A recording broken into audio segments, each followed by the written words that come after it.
So I said I'd do it. Here it is. Going to talk about this 5 Sunders please record-breaking AQ40. I think it's like zero point 0.2 seconds faster or something like that than Eternal. And we can talk about, where those slight seconds may be. But we'll also talk about just in general the big differences. There's some general strategy differences that you're seeing here compared to the different run that was that slight difference, right? So right off the bat, these guys are at a different spot. They're all hiding in a corner that allows them to be closer and pull both of the big packs at the same time. The interesting thing to me is that it really doesn't feel that much faster. I'm not going to back up some of the things that I'm saying here with a whole ton of facts. We can let the smart EU boys do that if they want to for us. They've done that for the past, and I've really enjoyed some of their videos. But anyways, what I mainly want to focus on here is the fact that like you see the Death Wish timer, right? It's all about to me how can you have Death Wish available for both the pulls, and that was just not the case at all for this double pull. I don't know if they got really unlucky with the combos. It doesn't seem like they're taking a whole ton of damage, but the reality is like they still have 3 Sentinels up. The start to me did not feel like it was that fast. The way that these are healing, I don't know. Just felt off. Anyways, interesting to see no one decurse the Warlock ever. Only one mage in this run. That's um, going to be very relevant for what you're seeing soon. They're just absolutely blasting this down. Interesting to see Kakan focus on the fake there. I just did a little bit of a review of ADT and his comment as far as always being on the real ones. And it's just interesting to see. I think he was just hitting the closest thing to him. This guy, the name of the game is two things of why this guy's #1 DPS, even though he wasn't there for like half of Cthulhu, he wasn't there. Um, Uptime, cooldown management. Those are the #1, #2 things. I don't know if I'd say the order. Probably uptime is #1. He's basically a tank, but he doesn't take that much damage in the grand scheme of things. And he stays alive. Has 19 whippers ready to go. Got this one Petri, but I don't think he ever uses it, fortunately. These guys don't use Petris in their strat. We can confirm that later, but I believe that's the case. So interesting to see this start here as far as how they just have someone running forward. We'll show it next here pretty soon, but the idea is that they're all on their mounts for a longer period of time here, and that allows them to move farther forward is the idea of having a paladin do this first pull like this. So again, this is a big adaptation that you're seeing here. So the only problem is that it means someone's definitely going to get mind control. It doesn't matter too much though. So now they're blasting down these guardians, bada bing bada boom, and next pack are getting pulled. So that was a really fast transition compared to other ways that you've seen those two packs go. And they go in the corner correctly. Next pack, they move in for this. They bring this pack forward. So again, I think this might be a slight positive variation in terms of getting knocked back in the corner here and having the casters being able to start a little bit farther forward and start this boss a little sooner. Maybe. I think that right there is like the 0.3 seconds potentially that they, I mean, that's like 2, 3 seconds that they saved in that area there. Unfortunately, they had a heal go off. So um, they kill Kree first, which I think is the safer, smarter move. But if no one pummels Yaosh, you're in trouble. So again, if everyone's only that top DPS mindset, some utility is lost.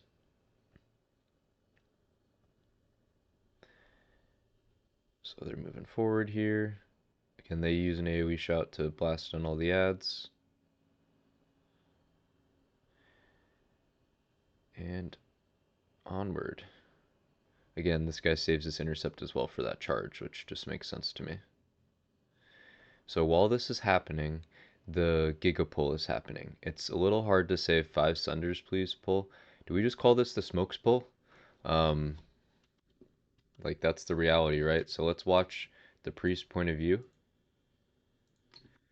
Again, I want to point out here the key variation that's happening as far as while most of the raid is in this first pull, all these guys are not dismounting. They're running forward and setting up future pulls, both the paladin on the right side and the left side giga pull group.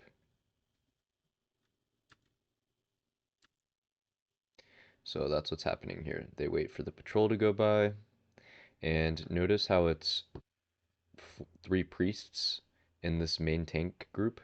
That's very relevant for what's coming here. They're all going to be spamming Holy Nova. So they have a very limited number of people that are involved in this Giga pull compared to the Nota pull. The Nota pull, I believe, had three mages. Correct me on that if I'm wrong, but the fact of the matter is it definitely wasn't one. So the big variation is that they have priests that are able to output a strong amount of damage. It's just that simple. um, Obviously, it's pretty sketch and scary, and the mage almost dies. Like it's kind of kind of spooky, but they do it. So a little bit of a scary heal that happened right there as far as all the ads then running to the priest that weren't tanked yet. But I believe it's a lucky force reactive disc proc there, as well as the warrior just doing good threat management in general. And now they're set up for the pull. So crazy pull, right? Like look at those numbers. So I'm not totally sure why Puai here that we're seeing is just so much higher in terms of damage compared to the other priests. Couple things really stick out to me as far as this pull goes.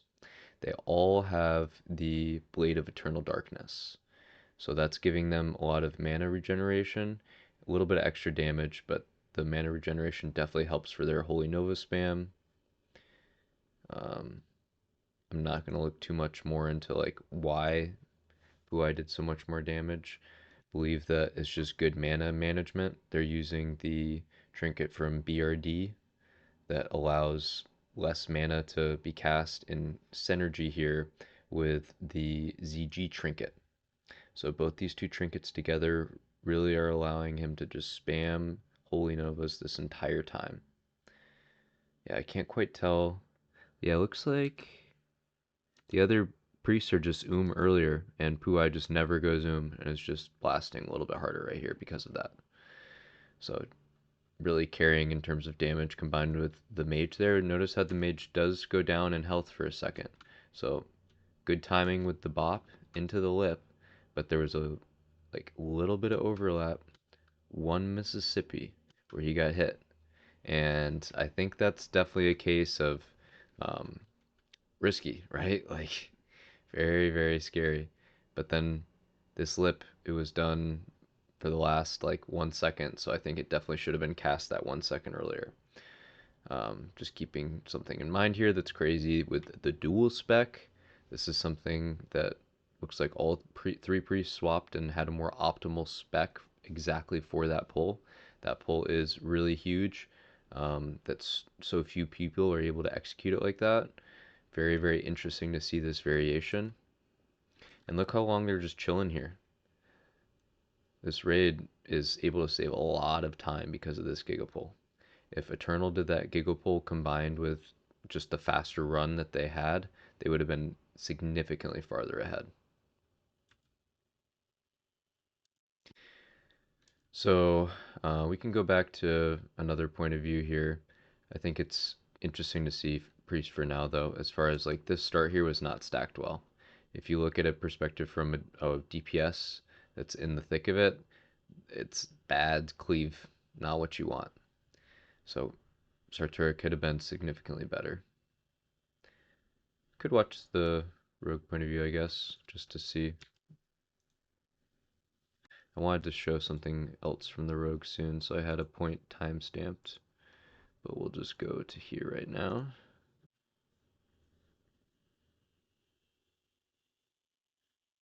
So again, notice how they're just all right on the star, always right on the main tank. So just stacking up combo points and then gets a kidney off. Pretty simple.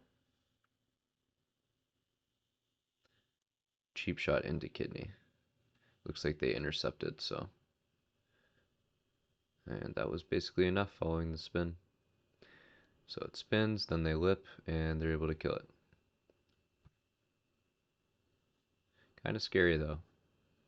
When I say that, this boss lived a lot longer than expected. It seems like a lot of warriors are all like slightly running away and almost dying, and they're like slightly going back in.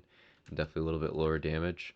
I kind of think if everyone just fully commits here when they get down to half health and then lip, could have been a little cleaner, but I don't know. Just interesting. I feel like this wasn't a super ideal Sartura by any means. But no one dies, so that's ideal. And again, notice the tech here as far as what they're always doing now of killing some of the first ads, having someone run forward. I think that they're a little bit slow here. Okay, now they speed up. So yeah, they get pretty far.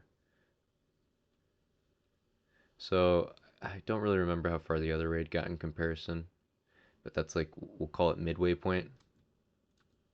And in the future, we'll see more or less than that midway point. Because I'm looking forward to watching some more speedruns. It's going to be a lot more happening. So anyways, super simple boss here, not much to say. Pretty good timing as far as being able to kill all 4 ads. But again, I just have this idea still that there's some way to bring these ads over more and have everything killed more by Visk. I think that ideally that's the future, having like a Petri pool and grabbing those ads, bringing them over there in comparison. So I don't really see where other Petris are being used. We'll have to check after though. Fisk seemed easy.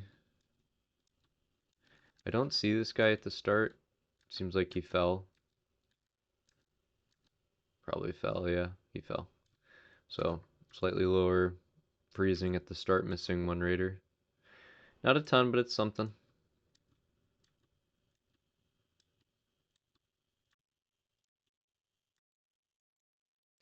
So we're moving forward.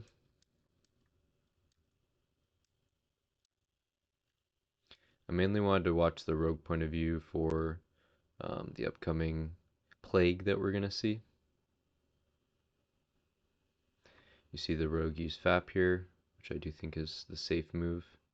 Interesting to see Earthstrike used here, just using things as much as possible. But I would kind of argue that probably better usage on the boss, but I don't know. I'm curious the take on that. But yeah, then you can just swap Earthstrike and put on another good trinket and then go back to Earthstrike. So what do I know? Maybe it's assigned with the assignment for IEA, it's a little different. Felt a little slow here. This area Eternal is a lot more aggressive. Again, it all comes down to how much time that Gigapull saved. And they are going to move through this next area pretty quick. Good dragging of Hoo Hoo.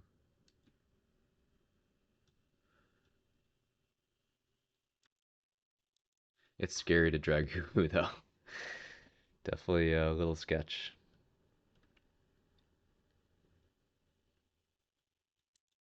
Again, I talk about how some of the things you're seeing here may not be good things for other raid groups. Some of these strategies are a death sentence if you're not full world buffed and you have this insane level of damage that you're seeing here. They didn't have a single death until the end. There was one accidental death that was, again, that 1 second loss of time probably. Not a ton, but it does add up slightly when someone dies. We'll talk about that later. So this is the giga tech that you weren't seeing in Eternal runs, I don't think. When someone gets plague, you just leave the raid. Simple and powerful, but dangerous. You're going to see the rogue almost die here. They already popped their nature pot, don't really have anything else stay alive. They still stay in. I guess you want to stay in this circumstance, so that's why they are. But like, I would almost want to stay out to the side and like make it obvious, like heal me, heal me. But that's how you do maximum damage upgrade, maximum damage uptime, right? Um, the key here is that you're not plaguing the raid when you are out of the raid group. So once the plague is gone, got invited back into the raid, and that is a slight DPS increase. That the entire raid never has to worry about people running out for plague. You just drop the raid and still pump. Again, got to make sure you get healed, but just an interesting thing that was different between Eternal and Five Sunders.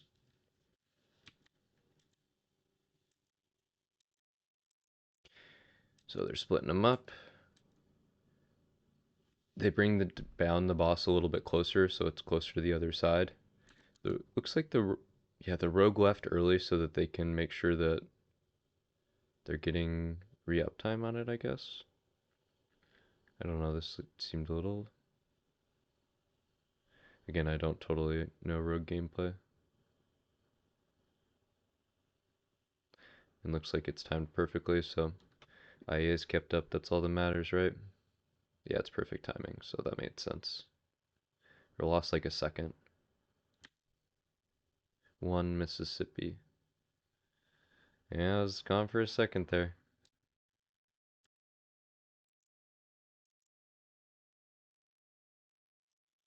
And boss is dead. Nice. So, aggressive in this area, it's all about fast movement here. It's scary to double pull these packs though. With all these slayers, you just want to pump one or two down and it becomes a lot less scary. Like this pack is no longer any risk. So, next pack is coming in. Now it's risky. Two champions is a little spooky. That Mind Slayer is going to be a problem if it mind controls someone and something crazy happens. So they bring the Mind Slayer out to the side. They're finishing off the two champions. They didn't pull a third pack there that was just, oh, they did now. So they have the third pack coming in.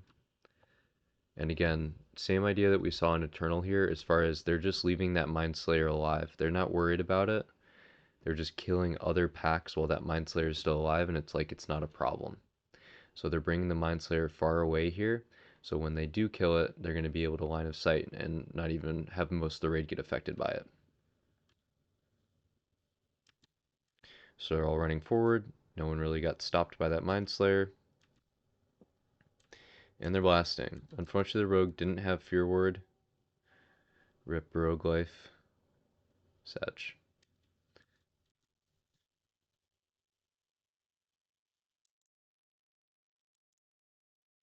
And just blasting.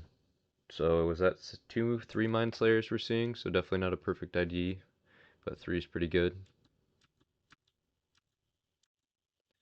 Just moving forward.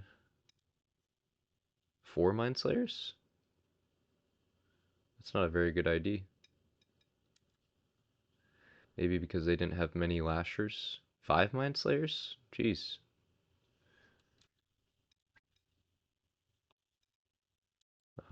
Yeah, I'm kind of surprised by the number of Mind Slayers. Correct me if I'm wrong, but we saw a fair number of Mind Slayers there.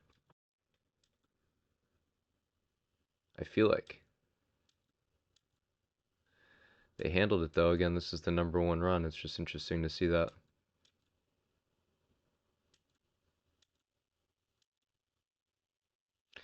So not a whole ton more that I'm going to be talking about at this point. I just kind of want to get to the end. Notice how they're using mount speed, running forward.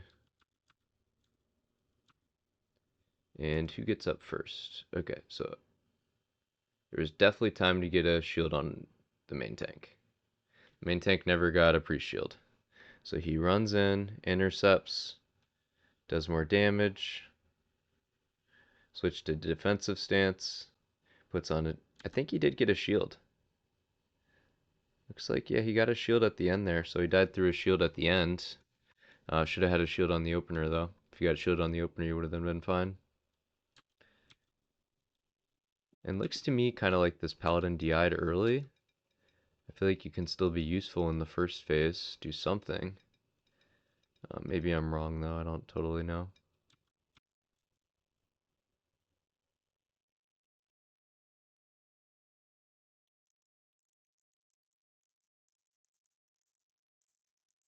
It's like, is that Tiny's offline?